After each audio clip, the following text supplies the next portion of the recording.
This is Jerry over at Finn Tire and Auto. We have your vehicle on the lift right now. We just completed the inspection. I'm going to go over your concerns as well as a few of the other things that that we noticed during the course of the inspection.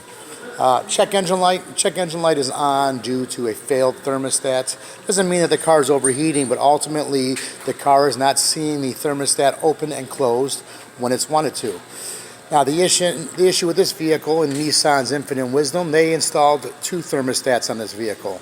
And there's no way to determine which one's causing the issue. So we do quote both thermostats, and a very common problem, both thermostats need to be replaced. And we recommend flushing the antifreeze at the same time. The tire pressure light is on. We do have one failed tire pressure sensor at this time. Doesn't mean any can't fail in the future, but at this moment right now, you have three working sensors, one that does not. If you replace that sensor, that tire pressure light will go out. And then we had the concern with the brakes on the vehicle. Front brakes have some life remaining on them, however, they're wearing unevenly. We have more brake pad here on the outboard than we do the inboard because the calipers are no longer sliding the way they should.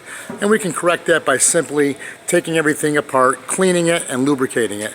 As you can see, there's supposed to be lubricant right here, and there is not any lubricant anywhere.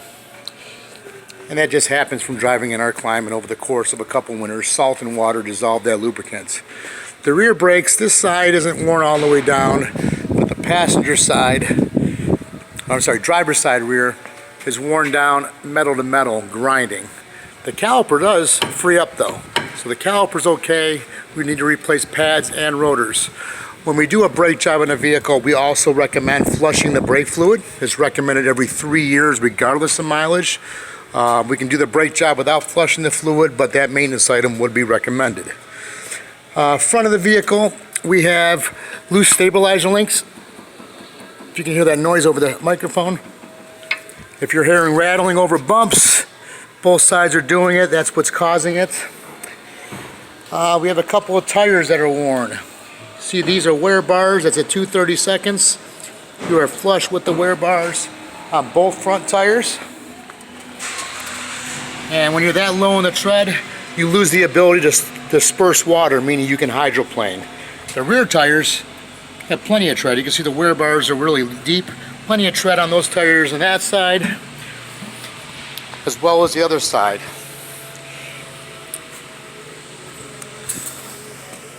Other thing I wanted to note here, the battery in the vehicle is supposed to be rated for 800 cold cranking amps. It's only producing 446. It is not a dead battery, but the battery, bad and replace, is a failed battery. Ultimately, at some point, it's not going to allow you to start the vehicle. CV boots on the vehicle. Technician wanted me to bring to your attention.